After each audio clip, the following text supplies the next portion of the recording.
ہاتھوں میں برتنوں کا ڈھیر لیے وہ کچن کی طرف جا رہی تھی جب راستے سے گزرتے کایان شاہ سے وہ بری طرح ٹکرائی تھی۔ کانچ کے برتن چکناچور ہو گئے تھے، وہ بھی اچل کر 2 قدم دور ہوا تھا۔ "What the hell!" آنکھیں سکیڑ کر اس نے سامنے کھڑی لڑکی کو دیکھا، لیکن اس سے پہلے ہی فضیلہ بیگم کی نظر اس پر پڑ گئی تھی۔ تبھی وہ غصے میں تنتناتی آ کر اسے سب کے سامنے پیٹنے لگی۔ منحوس ماری، ہاتھوں میں جان نہیں ہے کیا؟ سب کے سامنے اتنی انسلٹ پر وہ زمین میں گڑ گئی تھی۔ چچی، میری کوئی غلطی نہیں۔ اس کا سیاہ دوپٹہ چہرے سے ہٹ گیا تھا اور کایان ساکت کھڑا اس پریوش چہرے لڑکی کو حیرت سے دیکھ رہا تھا۔ کالی سیاہ آنکھوں میں آنسو بھرے ہوئے تھے، لیکن سامنے کھڑی عورت مسلسل اسے مارے جا رہی تھی۔ "Stop it!" اس کے سخت لہجے پر فضیلہ بیگم ایک دم ہی رک گئی۔ "ارے بیٹا دیکھو، اس ہڈ حرام نے تمہارے کپڑے خراب کر دیے، اسے کوئی کام سیدھے طریقے سے ہوتا ہی نہیں ہے۔ کایان شاہ کی آنکھوں میں اس کے لیے ہمدردی دیکھ کر انہوں نے نفرت اور حقارت سے اسے مخاطب کیا تھا۔ "چل اب دفع ہو یہاں سے اور کچن میں جا کر سارے برتن دھو، شام کو دعوت ہے، پتہ ہے نا تجھے؟" انہوں نے اسے زبردستی کچن کی طرف دھکیلا تھا، جس کے قدم من من کے ہو رہے تھے۔ سامنے کھڑے اس خوبصورت وجاہت سے بھرپور نوجوان کے سامنے چچی نے آج اسے بری طرح پیٹ کے رکھ دیا تھا۔ کایان شاہ کے چرچے پچھلے 1 ہفتے سے وہ اپنے کانوں سے سن رہی تھی۔ "ارے امریکہ پلٹ ہے، اتنا ہینڈسم، اتنا خوبصورت، بس مہران تم کسی طرح اسے گھر لے آنا، دعوت کا بہانہ کر کے ہی صحیح." انہیں خوش ہو رہی تھی۔ وہ کوئی اور نہیں بلکہ مہران کا بہت پرانا دوست تھا۔ اس کی ساری فیملی تو امریکہ میں مقیم تھی، لیکن وہ اپنا نیا بزنس پاکستان میں سیٹ کرنے آیا تھا۔ یہاں پر اس کا کوئی جاننے والا نہیں تھا سوائے مہران کے، کیونکہ وہ دونوں برسوں پہلے ایک یونیورسٹی میں ملے تھے، وہیں پر ان کی دوستی کا آغاز ہوا تھا۔ چچی کی 2 جوان بیٹیاں کنواری تھی، ایسے میں وہ اسے امریکہ پلٹ دولت مند نوجوان کو ہاتھ سے جانے نہیں دینا چاہتی تھی۔ اسی لیے اپنے بیٹے مہران کی منتیں کر رہی تھی کہ وہ کسی طرح کایان شاہ کو صرف ایک بار گھر لے کر آئے۔ اسی خوشی میں آج اس کی دعوت رکھی گئی تھی، جس میں خاندان کے کئی لوگوں کو بلایا گیا تھا۔ کچھ لوگ باہر سے بلائے گئے تھے، لیکن غریب منہا ان سب میں گن چکر بن کے رہ گئی تھی۔ صبح سے کام کر کے اس کی کمر کی ہڈی میں شدید درد تھا۔ پہلے تو اس نے پورے گھر کی صفائی کی، اس کے بعد صبح کا ناشتہ بنایا۔ برتن دھوئے بھی نہیں تھے کہ شام کی دعوت سر پر آ گئی۔ کچھ تو کھانا باہر سے منگوایا گیا تھا، کچھ اس نے گھر میں ہی بنانا تھا۔ ان کی دونوں بیٹیاں تو صبح سے پارلر گئی ہوئی تھی۔ یہ اس کی بدقسمتی ہی تھی کہ جیسے ہی کایان شاہ نے اس گھر میں قدم رکھے، اچانک ہی اس کا ٹکراؤ ہوا اور سارے برتن گر کر زمین بوس ہو گئے۔ چچی نے غصے میں اسے کایان کے سامنے ہی پیٹنا شروع کر دیا، اور یہ ذلت اسے برداشت نہیں ہو رہی تھی۔ تبھی آنکھوں میں ڈھیروں آنسو لیے وہ جلدی برتن دھو رہی تھی۔ توبہ، اللہ نہ کرے کسی کو یہ دن بھی دیکھنا پڑے۔ مسلسل اپنی کالی چادر سے آنسو صاف کرتی، چپ ہونے کی ناکام کوشش کر رہی تھی۔ سب سے آنسو چھپا کر رونا بھی یہ بہت مشکل کام تھا۔ ابھی وہ جلدی برتن دھو کر رکھ ہی رہی تھی کہ چچی ایک بار پھر اس کے سر پر آ کڑی ہو گئی۔ "ہاتھوں میں جان نہیں ہے کیا تیرے؟ سارا کچن پھیلا کے رکھا ہوا ہے، پتہ بھی ہے کہ آج اتنی بڑی دعوت ہے، کسی چیز کی کمی رہ گئی تو ہماری کتنی ضلالت ہوگی، لیکن تجھے ان باتوں کا کیا احساس؟ نہ تو ہمیں اپنا سمجھتی ہے اور نہ ہی ہماری کوئی عزت کا پتہ ہے تجھے، جان بوجھ کر ہٹ حرامی کر رہی ہے نا؟" چچی نے اسے بازو سے پکڑ کر جھنجھوڑا تھا۔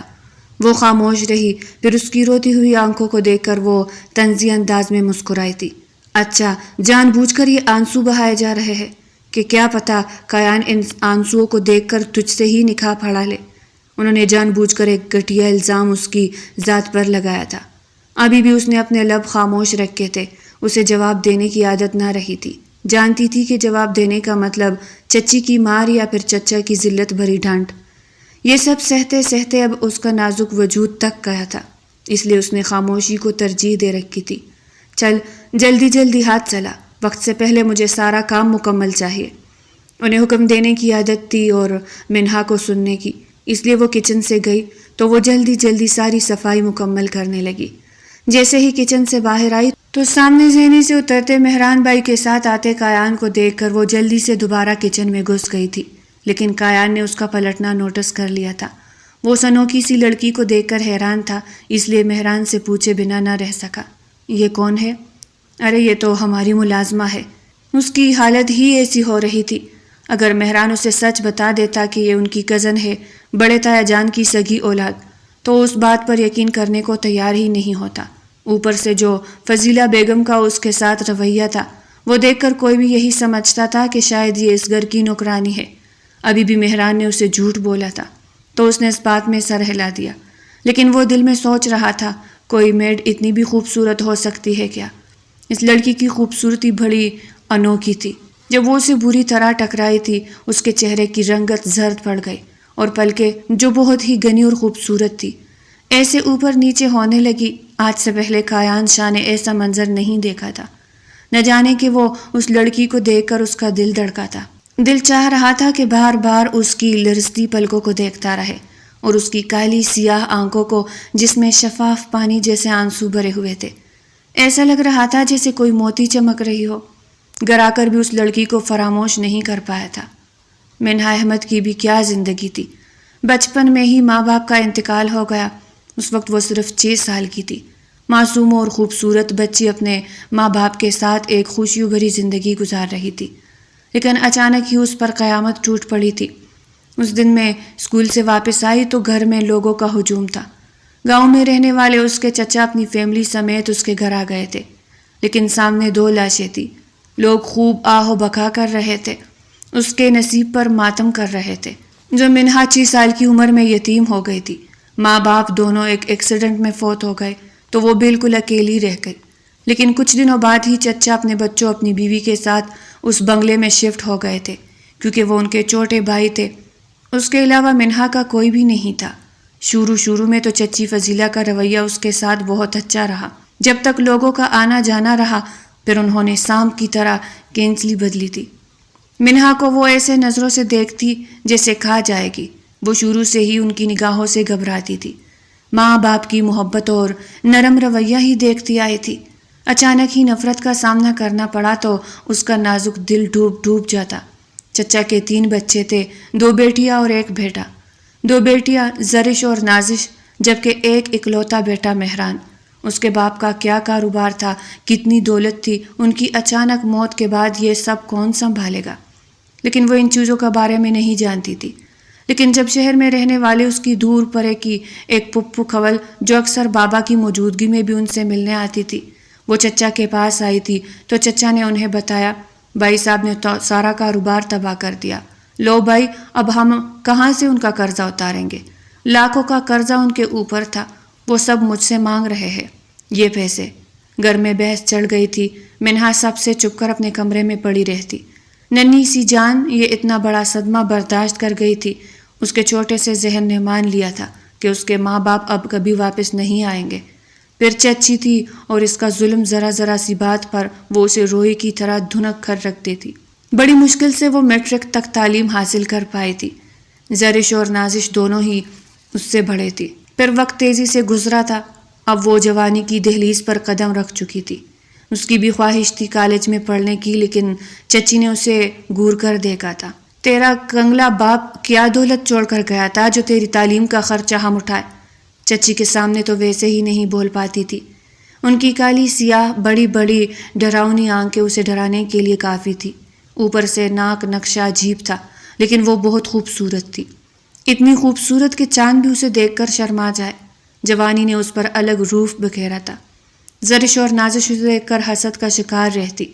جب وہ تینوں ایک ساتھ اسکول جاتی تھی تو اکثر ہی لڑکیاں اس کی خوبصورتی کی تعریف کرتی، جس کی وجہ سے وہ دونوں جل کر خاک ہو جاتی۔ گھر آ کر اپنی ماں سے کہتی، یہ ہمارے ساتھ کیوں رہتی ہے؟ ہماری بہن نہیں ہے، آپ اسے گھر سے کیوں نہیں نکال دیتی؟ تب ماں سرگوشی میں کہتی، اسے گھر سے نکال دیا تو غضب ہو جائے گا، اس کی ذات کے ساتھ ایک بڑا راز جڑا ہے، کمبخت یہ ہمارے سر پر بیٹھی رہے وہی اچھا ہے۔ یہ بات ان دونوں کی سمجھ میں نہیں آتی تھی، لیکن منہا کو خاموش رہنے کی عادت تھی۔ وہ ہمیشہ سے چپ چاپ اپنے کام میں مگن رہتی۔ آہستہ آہستہ اس نے اپنا کچن میں ٹھکانہ بنا لیا تھا۔ گھر کے کاموں میں وہ طاق تھی، کھانا پکانا، صفائی کرنا، کپڑے دھونا، غرض کے کوئی بھی کام گھر کا وہ ان سب کاموں میں ماہر ہو چکی تھی۔ چچی کبھی کبھار تو اپنے ظلم کی انتہا کر دیتی، گھر میں آئے مہمانوں کے سامنے اس کی وہ درگت بناتی کہ مہمان بھی توبہ توبہ کرتے ہیں۔ تبھی چچی منہ بنا کر کہتی، ارے اس کو اپنے ہاتھ کے نیچے رکھتی ہوں، تم سب تو جانتے نہیں ہو کہ یہ لڑکی، اس کی نس نس میں آوارگی گھس گئی ہے۔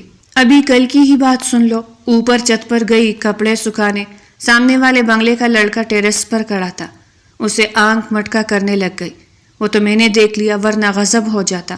اب بتاؤ میں قیامت والے دن اس کے ماں باپ کو کیا جواب دوں گی؟ اگر اس نے یہ گل کھلائے تو۔ اس کے معصوم چہرے پر حیرانی اور آنکھوں میں آنسو کی چمک ہوتی کہ وہ اتنا بڑا الزام، وہ بھی جھوٹا، اس کی ذات پر کیسے لگا سکتی ہے؟ لیکن وہ خاموش رہتی۔ ایک دن اس کا بھی آئے گا جب وہ ان سب سے سوال جواب کرے گی۔ کیوں؟ آخر کیوں یہ ضلالت، یہ بد نصیبی اس کا مقدر کیوں ٹھہری؟ دھندلے دھندلے سے نقش اس کے ماں باپ کے اس کے ذہن پر ابھی بھی موجود تھے۔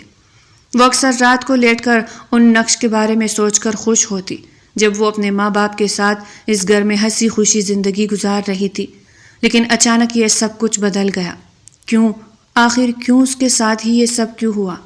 لیکن وہ نہیں جانتی تھی تقدیر کا ستارہ دور کہیں آسمان پر روشن ہو چکا ہے، کوئی اور نہیں بلکہ کایان شاہ کی زندگی میں آنے والا ہے۔ کایان شاہ نے اپنی دونوں فیکٹریوں کی بنیاد رکھ دی تھی، وہ کافی مصروف ہو گیا تھا، لیکن اب فیکٹریاں سٹارٹ ہوئی تو اسے بھی کام کرنے میں مزہ آنے لگا۔ پاکستان ایک اچھا ملک تھا، اسے یہاں آ کر محسوس ہو گیا، لیکن اس سے زیادہ یہاں کی خوبصورتی اسے اٹریکٹ کر رہی تھی، خاص طور پر وہ کالی نگاہوں والی خوبصورت دوشیزہ جو کئی بار اس کے خواب میں آ چکی تھی۔ وہ اس کے بارے میں سوچ کر مسکرا دیتا۔ اس دن بھی مہران اس کے پاس آیا تو مسکراتے ہوئے کہنے لگا، گھر کا چکر لگا لو یار، امی کئی دفعہ تمہارے بارے میں پوچھ چکی ہے، اپنے دوست کو لے کر آؤ، کیا تمہیں پسند نہیں آیا تھا ہمارے گھر کا کھانا؟ یہ سن کر وہ مسکرا دیا، کیوں نہیں، کھانا تو بہت ہی لذیذ بنا ہوا تھا، میں ابھی تک اس کا ذائقہ نہیں بھولا ہوں، لے چلو پھر مجھے کسی دن اپنے گھر، اچھا ہے تھوڑا انجوائمنٹ ہو جائے گا۔ مہران خوش ہو گیا تھا، وہ اپنے اس مالدار دوست کو کسی قیمت پر کھونا نہیں چاہتا تھا، اس لیے اس اتوار کا پروگرام بنا لیا۔ میں نے کایان کو کہہ دیا ہے اس اتوار کو آ رہا ہے وہ کانے پر۔ چچی یہ سن کر خوش ہو گئی تھی، ارے ٹھیک ہے یہ تو تم نے بہت اچھا کیا، میں کل سے ہی تیاری کروا دیتی ہوں کھانے وغیرہ کی، تھوڑی گھر کی سیٹنگ بھی چینج کر لیتی ہوں۔ تبھی انہوں نے زرش اور نازش کو اشارہ کیا تھا کہ وہ بھی ایک چکر پارلر کا لگا کر آ جائے۔ اے منہا، منحوس ماری کہاں چلی گئی؟ ادھر ایک کام کا کہتی ہوں 10 گھنٹے لگا لیتی ہے۔ وہ دوڑی دوڑی چچی کے سامنے آئی تھی، ہامتی کامتی، ابھی تک ہاتھ گیلے تھے، برتن جو دھو رہی تھی۔ چل میرے سر میں تیل لگا۔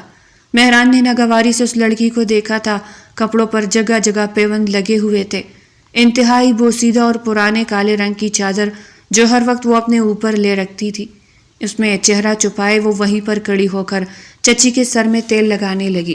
تبھی مہران نے ماں کو ہدایت کی تھی، اور خدا کے لیے اس لڑکی کو کایان شاہ کے سامنے لانے کی ضرورت نہیں، اپنی بے وقوفی اور حماقتوں سے ہمیں ذلیل کروائے گی۔ اس کے انداز میں ناگواری تھی۔ اس دن کا واقعہ یاد آنے پر منہا سر جھکا کے رہ گئی۔ اور تمہارے پاس کوئی ڈھنگ کے کپڑے نہیں ہیں کیا؟ ہر وقت پٹے پرانے کپڑے پہن کر رکھتی ہو؟ مہران نے اسے ڈانٹا تھا۔ وہ کیا کہتی، چچی ہمیشہ اسے زرش اور نازش کے پرانے کپڑے ہی دیتی تھی جو 1-2 بار پہننے سے ہی پھٹ جاتے، پھر وہ ان پر پیوند لگا کر دوبارہ پہن لیتی۔ لیکن فضیلہ بیگم نے اسے آنکھ سے اشارہ کیا تھا کہ تم خاموش رہو، ٹھیک ہے اس کے کپڑے، اس نے کون سا کسی کے سامنے آنا جانا ہے یا کہیں کسی دعوت میں جانا ہے؟ تو مجھے یہ بتاؤ کہ کھانے میں کیا کیا بنواؤ؟ وہ اپنے بیٹے سے کھانے کا مینیو ڈسکس کر رہی تھی، جبکہ منہا سر جھکا کے رہ گئی، آنکھوں کی نمی چمک رہی تھی، لیکن اسے عادت نہیں تھی اپنے آنسو کسی کو دکھانے کی۔ چچی بھی بڑی چالاک تھی، اگر اس ہیرے جیسی خوبصورت لڑکی کو وہ اچھے اور مہنگے کپڑے پہنائے گی تو اس کی جان جیسی خوبصورتی کو 4 چاند لگ جائیں گے، اور ان کی دونوں بیٹیاں تو واجبی شکل اور صورت کی مالک تھی، ایسے میں اس کی بے مثال خوبصورتی کے سامنے وہ ہمیشہ ہی دب جاتی تھی۔ لیکن چچی ہمیشہ اسے دبا کے رکھتی، پرانے کپڑے، میلی سی کالی چادر جو بہت سالوں سے وہ اوڑھ کے رکھتی تھی۔ گھر میں آئے ہوئے نئے مہمان تو اسے ملازمہ ہی سمجھتے تھے، کیونکہ اس چادر میں باقاعدہ اپنا چہرہ بھی چھپا لیتی تھی۔ بس وہ دعا کر رہی تھی کہ کایان شاہ ان کی دونوں بیٹیوں میں سے کسی ایک کو پسند کر لے۔ اتنے مہنگے اور شاندار گھر میں ان کی ایک بیٹی رخصت ہو کر چلی جائے گی، کایان شاہ جیسے امیر شخص کے ساتھ انہیں اور کیا چاہیے تھا؟ تبھی تو اس کی خوب آؤ بھگت کیا کرتی تھی۔ منہا سوچنے پر مجبور تھی، ایک بار پھر وہ تک جائے گی، اس کی ہڈیوں کا جوڑ جوڑ ڈھائیا دیتا تھا۔ راتوں کو جب وہ اپنے اسٹور نما کمرے میں جا کر لیٹتی تو کسی پل بستر پر سکون نہیں ملتا تھا۔ گھر میں موجود ملازم لڑکے جواد سے وہ اکثر گولی منگا کر کھاتی، چھپ چھپ کر وہ بھی اسے اپنے پیسوں سے گولی لا کر دیتا تھا۔ درد کی اسے اپنی زندگی کسی حساب سے کم نہیں لگتی تھی، لیکن کہتے ہیں نا کہ صبر کی بھی ایک حد ہوتی ہے، اور اس صبر کا جب پھل ملتا ہے تو انسان کی روح کو سکون مل جاتا ہے۔ زندگی بہت خوبصورت اور دلکش لگنے لگ جاتی ہے۔ یہ اس کے ساتھ ہی جلد ہونے والا تھا جب اس کی زندگی میں بہار آنے والی تھی۔ اتوار کو کایان اس گھر کی ڈائننگ ٹیبل پر موجود تھا۔ فضیلہ بیگم اور جمال صاحب اس کی خوب خاطر مدارت کر رہے تھے، جبکہ زرش اور نازش ڈائننگ ٹیبل پر یوں تیار ہو کر بیٹھی تھی جیسے آج ان کی منگنی ہونے والی ہے۔ لیکن کایان کی نگاہیں جس کو کھوج رہی تھی وہ بالکل بھی نظر نہیں آ رہی تھی۔ نہ جانے گھر کے کس کونے میں چھپ کر بیٹھی ہے۔ آج تو کھانا بھی زرش اور نازش نے لگایا تھا۔ وہ وہی کچن میں چھپی کونے میں دب کی بیٹھی تھی۔ خوشگوار ماحول میں کھانا کھایا گیا۔ پھر کایان مہران کے ساتھ ڈرائنگ روم میں آ کر بیٹھ گیا، جس کی کھڑکی باہر لان کی طرف کھلتی تھی۔ اچانک ہی اس کی نظر کھڑکی سے باہر اس درخت کے نیچے بیٹھی منہا پر پڑی تھی۔ کالے رنگ کی چادر میں لپٹی وہ ایک درخت کے نیچے بیٹھی اداسی سے پنجرے میں موجود پرندوں کو دیکھ رہی تھی۔ اس کی نگاہوں میں ایسا کچھ جو اسے بے چین کر گیا تھا۔ آخر 3-4 گھنٹوں بعد وہ نظر آ ہی گئی تھی۔ مہران اس سے کاروبار کے بارے میں ڈسکس کر رہا تھا، لیکن اس کا ذہن مسلسل سامنے بیٹھی لڑکی کے بارے میں سوچ رہا تھا، جبکہ اس کی نگاہیں اس پر ڈکی تھی جو بس خاموش تھی۔ اس درخت کے نیچے بیٹھی تھی، تبھی وہ اٹھ کر پرندوں کے پاس آئی تھی۔ وہ اسے دیکھ کر مسکرایا تھا۔ ہے کچھ اس لڑکی میں خاص، بہت جلد اسے اپنا بنانا پڑے گا، وہ سوچتے ہوئے مسکرا دیا تھا۔ اب زیادہ انتظار نہیں، ویسے بھی موم ڈیڈ نے اسے یہاں شادی کرنے کے لیے بھیجا تھا۔ وہ شروع سے ہی کسی پاکستانی لڑکی سے شادی کرنا چاہتا تھا۔ انہیں اس کی پسند پر کوئی اعتراض بھی نہیں تھا۔ وہ بہت جلد مہران سے اس کے بارے میں ایک بات کرنے والا تھا۔ 2 مہینے کے بعد کاروبار مکمل طور پر سیٹ ہو گیا تھا اور باقاعدہ فیکٹریوں کا کام شروع ہوا تو وہ بھی ریلیکس ہو گیا۔ ہاں بھائی، اب تو تمہارا کام بھی سیٹ ہو گیا ہے، اب شادی والی کرنے کا کیا ارادہ ہے؟ مہران کی بات پر وہ مسکرا دیا۔ کیوں نہیں، شادی تو میں کرنا چاہتا ہوں، اس کے بارے میں تم سے کافی دنوں سے بات بھی کرنا چاہ رہا تھا۔ یہ سن کر مہران حیران رہ گیا تھا۔ اچھا، کیا بات؟ وہ تھوڑا بے چین سا ہوا کہ آخر اس سے شادی کے بارے میں کیا کہنے والا ہے، لیکن کایان شاہ نے جو کہا تھا اسے سن کر اسے اپنے کانوں پر یقین نہیں آیا تھا۔ وہ لڑکی جسے میں نے صرف ایک بار دیکھا ہے، ایسا لگتا ہے مجھے اسے محبت ہو گئی ہے، میں اسی سے شادی کرنا چاہتا ہوں۔ تم جا کر اپنی والدہ سے ڈسکس کرو یہ بات، ویسے بھی وہ تمہارے گھر میں ہی رہتی ہے۔ اچھا ٹھیک ہے، مجھے تو بہت خوشی ہوئی اس بات کی۔ مہران نے بمشکل چہرے پر مسکراہٹ سجائی تھی، حالانکہ اندر ہی اندر وہ پیچ و تاب کھا رہا تھا۔ گھر آتے ہی اس نے فضیلہ بیگم سے کہا تھا، کایان شاہ شادی کا کہہ رہا ہے، وہ جلد شادی کرنا چاہتا ہے۔ یہ سن کر ان کی خوشی کی انتہا نہ رہی۔ لو، اس سے اچھی بات اور کیا ہوگی؟ کیا کہا ہے اس نے تم سے؟ تم نے بات کی اپنی بہنوں کے بارے میں؟ تبھی وہ جنجلا گیا۔ اوہو، کیا ہو گیا ہے آپ کو امی؟ میں بھلا خود سے بات کیسے کر سکتا ہوں؟ اس نے خود ہی نام لے لیا جسے وہ شادی کرنا چاہتا ہے۔ فضیلہ بیگم خوش ہو کر کہنے لگی، اچھا کیا کہہ رہا تھا وہ؟ تبھی اس نے منہ بنایا، وہ کسی اور سے نہیں بلکہ منہا سے شادی کرنا چاہتا ہے، اسے وہ پسند آ گئی ہے۔ فضیلہ بیگم کے ارد گرد دھماکے ہو رہے تھے۔ یہ 2 کوڑی کی لڑکی اس کایان شاہ کی بیوی بنے گی، اوقات ہے اس کی؟ فضیلہ بیگم کے لہجے میں نفرت تھی۔ تبھی اس نے منہ بنایا، میں کیا جانوں اس بارے میں، لیکن کایان شاہ نے یہی کہا ہے کہ وہ لڑکی جسے تم نے اس گھر کے ملازمہ کہا تھا، وہ لڑکی اسے بہت پسند آئی ہے اور مزے مزے کے کھانے بھی وہی بناتی ہے، تو وہ اسی سے شادی کرنا چاہتا ہے۔ فضیلہ بیگم غصے سے پاگل ہو گئی تھی۔ تبھی کچن میں کام کرتی منہا کو بازو سے کھینچتی ہوئی لے کر آئی تھی، اس کے منہ پر 2 تھپڑ لگائے، ساتھ ہی اسے لاؤنچ میں لا کر پٹخ دیا۔ منحوس لڑکی، جان بوجھ کر اپنی معصومیت کی ادائیں دکھائی ہوگی کایان شاہ کو، ہر کسی کو دیوانہ کر لیتی ہے۔ ابھی پچھلی دفعہ روبینہ مجھے کہہ کر گئی تھی کہ اس کا بیٹا اسے پسند کرتا ہے، اور اب دیکھو اس نے کایان شاہ کو دیوانہ بنا لیا۔ یہ کیا چیز ہے؟ آج تو میں اس کی خوبصورتی کو راکھ بنا کر رہوں گی۔ وہ اسے بری طرح مارنے پیٹنے لگی۔ چچی خدا کے لیے چھوڑ دے مجھے، میں نے کیا کیا ہے؟ وہ گڑ گڑا رہی تھی۔ تبھی مہران نے ہی انہیں روکا تھا۔ اب اسے معمولی سا بھی زخم ہوا تو کایان شاہ ہم سب کو زخمی کر دے گا، اتنا یاد رکھیے گا، اور رخصت تو آپ کو منہا کو کرنا ہی پڑے گا، کیونکہ میں کایان کے ساتھ بزنس پارٹنرشپ کر رہا ہوں۔ بیٹے کی بات پر ان کے ہاتھ تھم گئے تھے، لیکن ان کی نظروں میں بلا کی آگ تھی۔ ایسا لگ رہا تھا وہ اپنی نگاہوں سے اسے نگلنا چاہتی ہو، لیکن قسمت کا فیصلہ ہو گیا تھا، اور وہ کتنا بھی غصہ کر لیتی، کایان شاہ اس نازک اور معصوم لڑکی سے محبت کرنے لگا تھا، اور وہ اسی سے شادی کرنا چاہتا تھا۔ تقدیر کا فیصلہ ہو گیا تھا۔ پھر سادگی سے نکاح کی تقریب رکھی گئی تھی۔ زرش اور نازش بہت زیادہ مایوس تھی۔ انہوں نے کتنے خرچے کیے تھے اپنی خوبصورتی پر، لیکن کوئی فائدہ نہیں ہوا تھا، اور فضیلہ چچی وہ تو اپنے اندر کی آگ نکال ہی نہیں پا رہی تھی۔ کایان اسے رخصت کروا کر اپنے ساتھ لے کر جا رہا تھا۔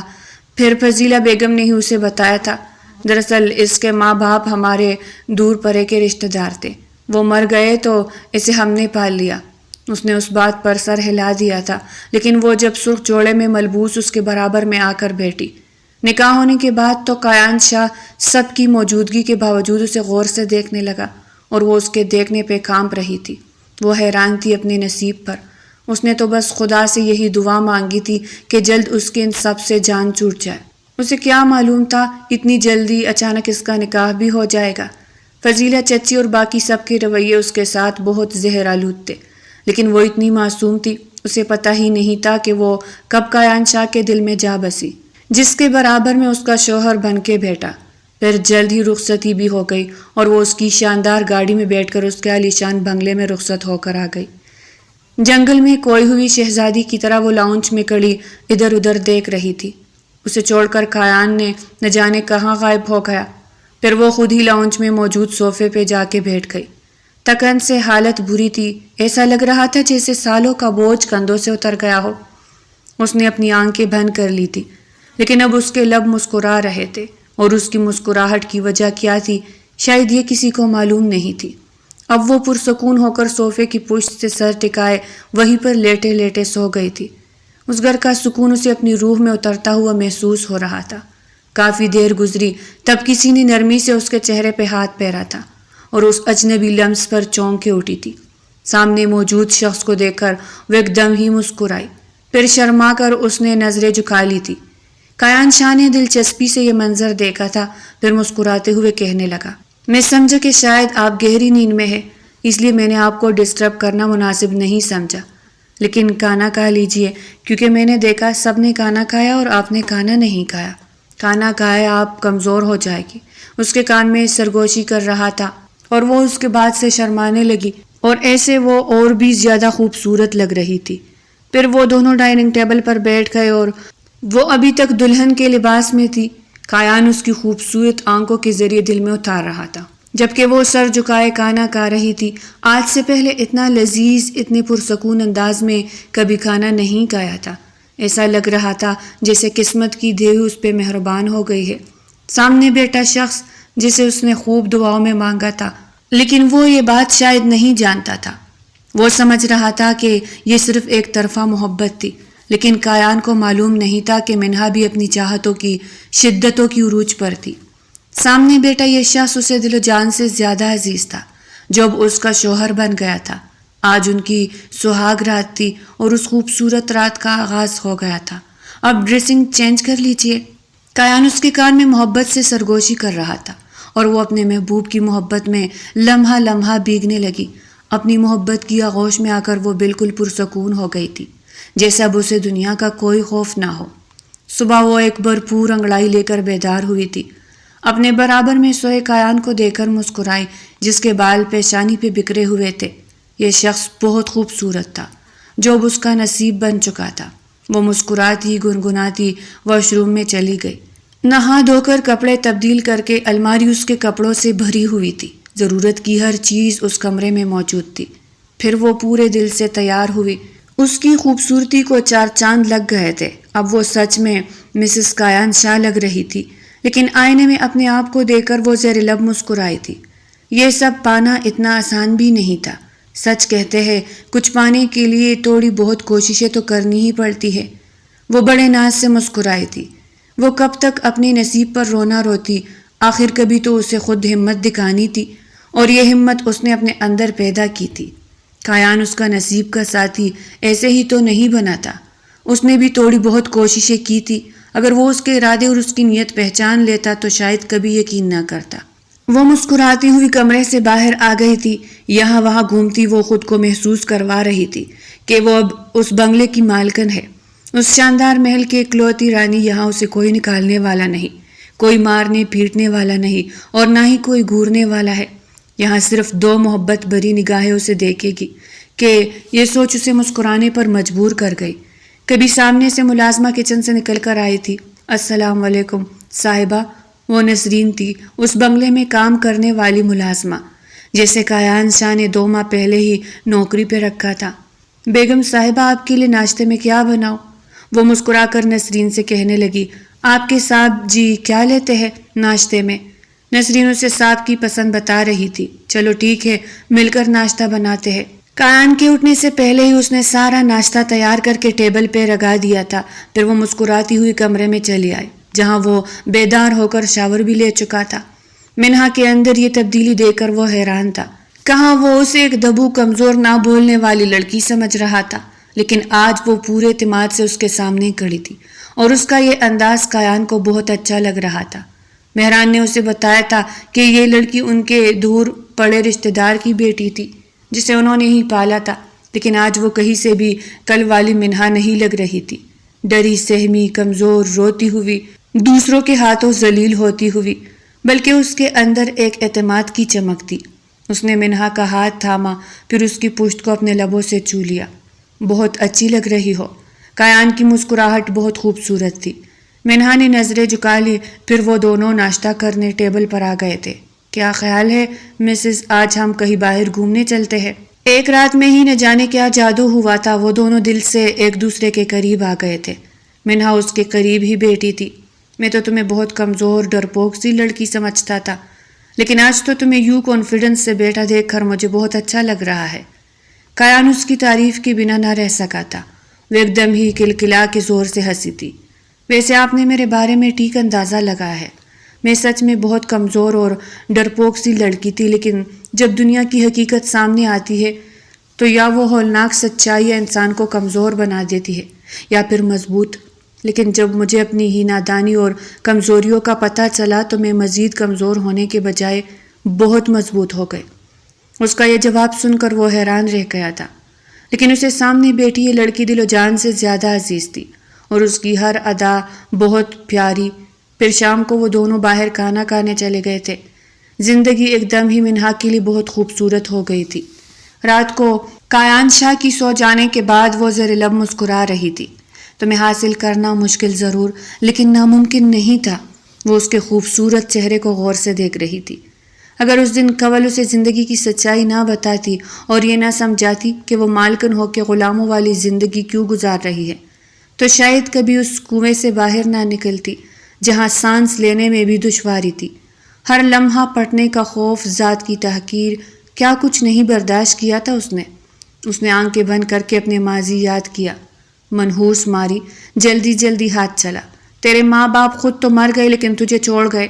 کیا ہوتا اگر تجھے بھی وہ اپنے ساتھ لے جاتے تو بھی ان کے ساتھ ہی مر جاتی، تو ہمارے سر پر لٹکتی تلوار کی طرح سوار نہ ہوتی تو۔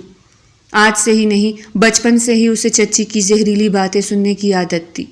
وہ خاموش رہتی اور رفتہ رفتہ یہ خاموشی اس کی ذات کی کمزوری بنتی چلی گئی۔ جب بھی اس کی ذلت ہوتی وہ یہ دعا کرتی کہ زمین پھٹے اور وہ اس میں سما جائے۔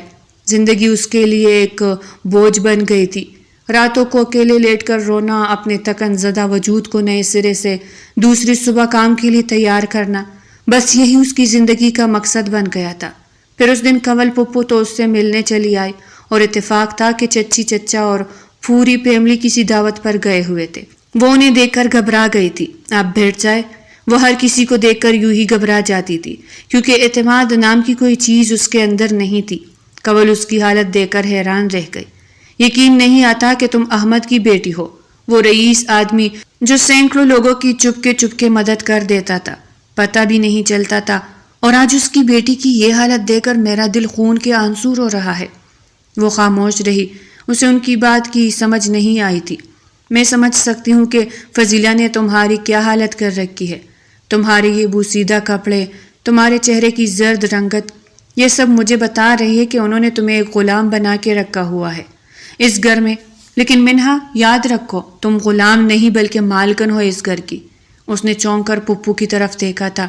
جی، میں سچ کہہ رہی ہوں، یہ گھر تمہارے چچا کا نہیں بلکہ تمہارے باپ کا ہے، اور وہ کاروبار جو تمہارے چچا اور اس کے بیٹے نے سنبھال رکھا ہے وہ بھی تمہارے باپ کا تھا۔ تم نہ صرف اس گھر کی بلکہ ان کے کاروبار کے بھی مالکن ہو، اور تمہاری حالت انہوں نے نوکروں سے بھی بدتر کر رکھی ہے۔ اب تمہیں خود ہی اپنے لیے لڑنا ہوگا۔ عجیب سچائی کا انکشاف انہوں نے اس کے سامنے کیا تو وہ دم بخود رہ گئی تھی۔ یہ کیا کہہ رہی ہے آپ؟ وہ حیرت سے گھنگ، جس کی زبان سے الفاظ بھی ادا نہیں ہو رہے تھے۔ میں جو کچھ کہہ رہی ہوں بالکل ٹھیک کہہ رہی ہوں۔ تمہارے چچا کے پاس کچھ بھی نہیں تھا جب تم چھوٹی تھی۔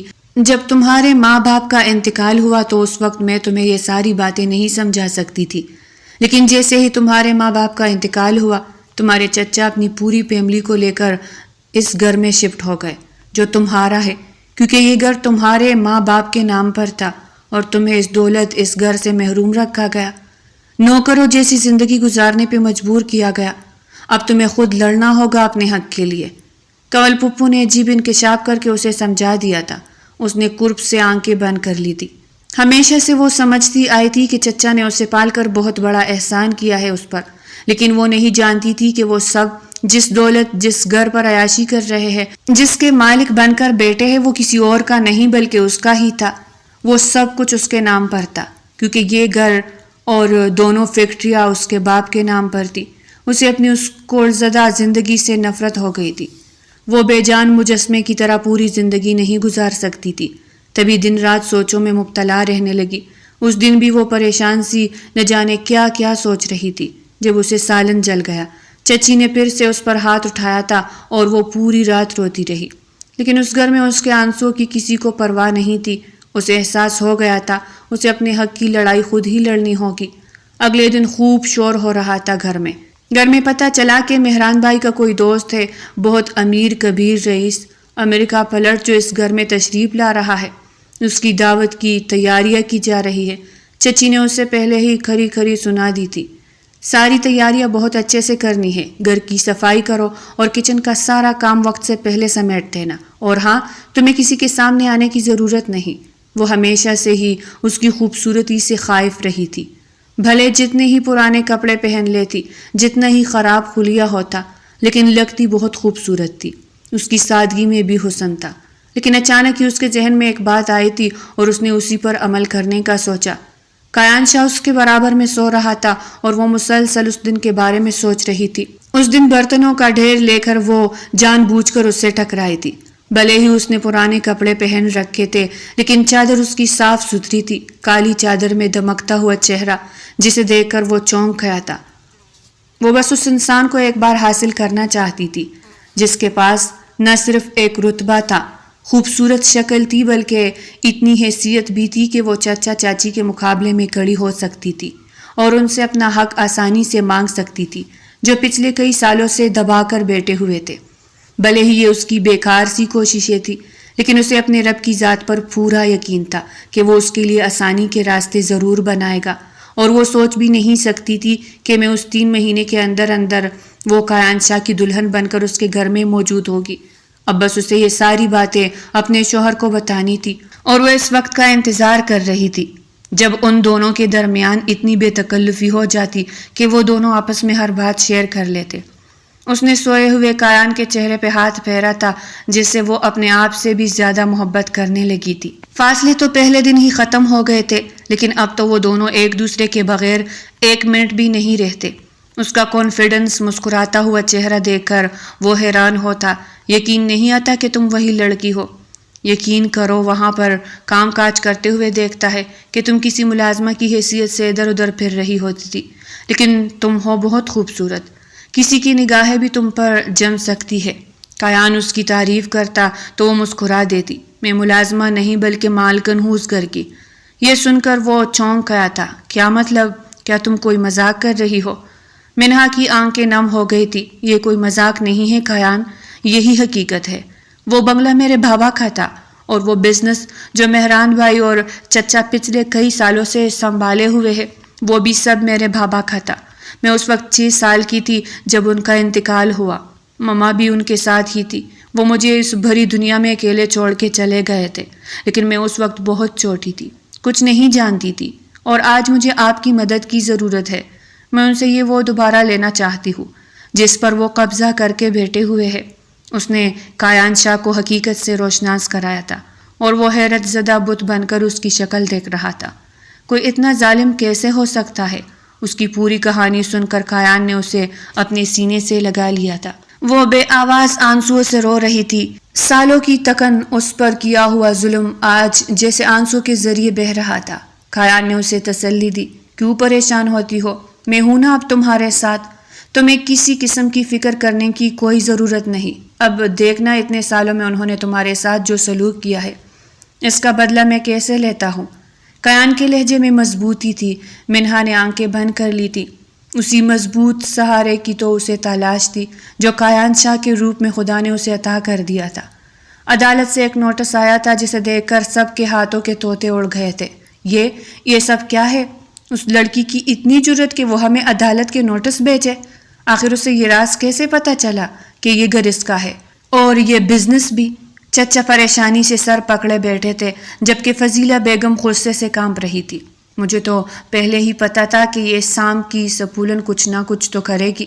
شکل سے کتنی گنی اور معصوم نظر آتی ہے، لیکن دیکھو امیر شوہر کو قابو کیا اور اس کے ذریعے ہمیں عدالت کے نوٹس بھجوا رہی ہے۔ مہران بھی سر پکڑے بیٹھا تھا۔ میں تو کایان کو منہ دکھانے کے قابل نہیں رہا۔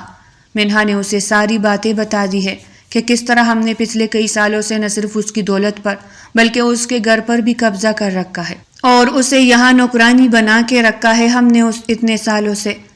چچی غصے سے کہنے لگی، ہاں تو ہم نے اس پہ احسان کیا ہے، اسے پال کر، ورنہ کون اس کے سر پہ ہاتھ رکھتا۔ لیکن چچا کچھ سوچ رہے تھے۔ یہ معاملہ بگاڑنے کا نہیں بلکہ سنوارنے کا ہے۔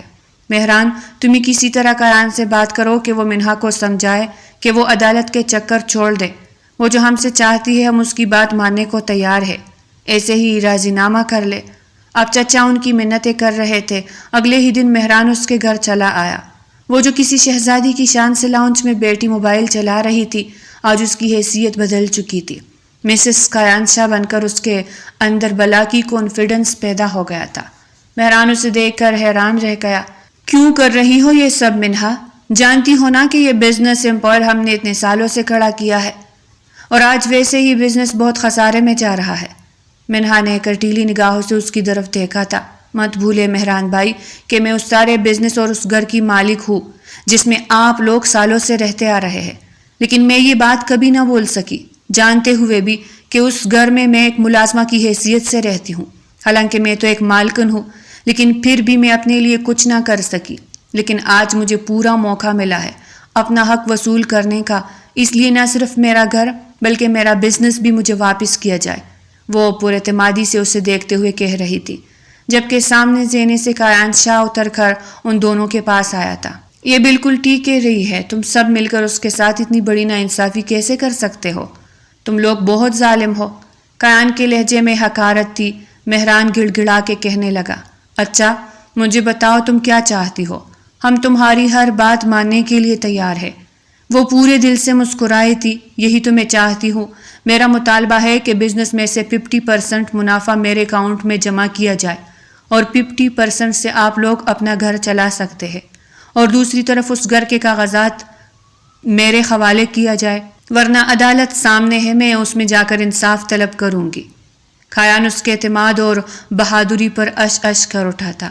اچھا ٹھیک ہے، ابو تمہاری ہر بات ماننے کے لیے تیار ہے، جو بھی تمہارا مطالبہ ہے، لیکن پلیز اپنا عدالتی نوٹس واپس لے لینا۔ مہران اس کی منتیں کرتا واپس چلا گیا تھا۔ کایان نے اسے بڑی محبت سے اپنے ساتھ لگایا تھا۔ تمہارا یہ اعتماد دے کر مجھے بہت خوشی ہو رہی ہے، سچ میں مجھے ایسے ہی لڑکی کی تلاش تھی۔ اب ایسا لگتا ہے کہ بزنس بھی تمہیں سکھانا پڑے گا۔ اس کے لہجے میں بھلا کی چاہت تھی۔ وہ مسکرا دی۔ آپ کے ساتھ نے ہی مجھے اتنا اعتماد بخشا ہے کایان، ورنہ میں تو کچھ بھی نہیں تھی۔ وہ اداس ہو گئی تھی۔ میں نے اپنی زندگی بہت گھٹن زدہ گزاری ہے۔ کمرے سے کچن اور کچن سے کمرہ، بس اس سے زیادہ میں نے کچھ بھی نہیں دیکھا۔ میں بہت زیادہ ڈپریشن میں بھی چلی گئی تھی، لیکن پھر اگر خدا مجھے اتنا حوصلہ، اتنی طاقت نہ دیتا تو شاید میں موت کو بھی گلے لگا لیتی۔ اس کی آنکھوں میں آنسو تھے۔ کایان نے فوراً اس کے آنسو صاف کیے تھے۔ اب تمہیں ایسی باتیں سوچنے کی کوئی ضرورت نہیں۔ میں ہوں نا تمہارے ساتھ، تمہیں پوری دنیا دکھاؤں گا۔ ویسے ہم 2 دن بعد جا رہے ہیں امریکہ اپنے ہنی مون پر۔ کایان نے اس کے کان میں سرگوشی کی تو وہ شرما گئی تھی۔ لیکن آپ کا بزنس وہ کون دیکھے گا؟ تو وہ مسکرا دیا۔ یہاں دیکھنے والے بہت سے لوگ ہیں، ہم بہت جلد واپس آ جائیں گے، صرف 1 مہینے کے لیے جا رہے ہیں۔ میں تمہیں پوری دنیا دکھانا چاہتا ہوں اپنے ساتھ۔ اس نے منہا کو کندھے سے تام لیا تھا تو اس نے بھی اس کے کندھے پہ سر رکھ دیا۔ وہ اپنے آپ کو بہت پرسکون محسوس کر رہی تھی۔ خدا نے اگر اسے اس کی 20-21 سالہ زندگی میں اذیتیں، تکلیفیں اور محرومیاں دی تھی تو آنے والی زندگی میں صرف خوشیاں ہی خوشیاں تھی۔ اسے پورا یقین تھا آنے والی زندگی میں کایان شاہ کے ساتھ وہ ایک خوبصورت زندگی کا سفر طے کرنے والی ہے۔ منہا بیٹا، تمہیں عدالت جانے کی کیا ضرورت تھی؟ تم ایسے ہی ہم سے کہہ دیتی، ہم تمہاری بات مان لیتے۔ آج چچا کے لہجے میں لجاجت تھی۔ چچی بھی کچھ خاموش تھی، بیٹی تھی، چہرے پر شرمندگی لیے، لیکن منہا احمد پورا اعتماد سے ان کے سامنے بیٹھی تھی۔ پھر مضبوط لہجے میں کہنے لگی، چچا یہ بات تو آپ کو خود سوچنی چاہیے تھی۔ یہاں میری زندگی کیسی گزری، ایک نوکرانی جیسی۔ کیا میں انسان نہیں تھی؟ آپ لوگوں نے ذرا بھی خیال نہیں کیا مجھے ایسی حالت میں دیکھ کر میرے ماں باپ کی روحوں کو کتنی تکلیف ہو رہی ہوگی۔ اس لیے میں نے کایان کا سہارا لیا۔ اگر یہ مجھے حوصلہ نہ دیتے اپنا حق مانگنے کا تو شاید میں کبھی بھی آپ کے سامنے نہ کھڑی ہوتی۔ اچھا بھائی منہا، اب پرانی باتیں بھول جاؤ، ہمیں معاف کر دو۔ کیا ہم معافی کے بھی لائق نہیں ہیں؟ آج چچی کا لہجہ بالکل بدل گیا تھا، لیکن منہا کے دل میں ابھی تک ان کے لیے صرف نفرت ہی تھی۔ وہ ان کی ماں ان کے تپڑ کبھی بھی فراموش نہیں کر سکتی تھی۔ اس کی بچپن کی معصومیت، اس کی خوشیاں چھیننے والی کوئی اور نہیں بلکہ یہ فضیلہ بیگم ہی تھی۔ منہا نے ان کی بات کا کوئی جواب نہیں دیا تھا۔ پھر کایان اسے دیکھ کر کہنے لگا، چلو ہمیں دیر ہو رہی ہے، جلدی پہنچنا ہے ایئرپورٹ۔ کہاں جانے کی تیاری ہے؟ چچی ان کی باتیں سن کر حیران تھی تو کایان شان بے نیازی سے کہنے لگا، ہم آج رات کی فلائٹ سے امریکہ جا رہے ہیں 1 مہینے کے لیے اپنے ہنی مون پر۔ اس لیے آپ سے بھی گزارش ہے کہ اس 1 مہینے میں ہمیں بالکل بھی ڈسٹرب مت کیا جائے، باقی سارے معاملات ہمارے واپسی پہ طے ہوگی۔ اس نے منہا کا ہاتھ تھاما، اسے اپنے ساتھ لے کر باہر آ گیا۔ وہ پیچھے سارے دیکھتے کے دیکھتے رہ گئے تھے۔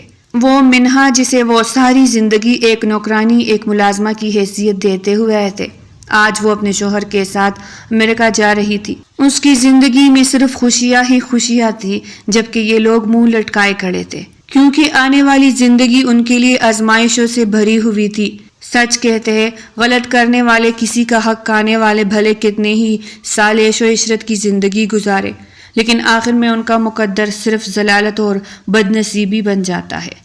تو پیارے ریڈرز، یہ تھی آج کی ناول۔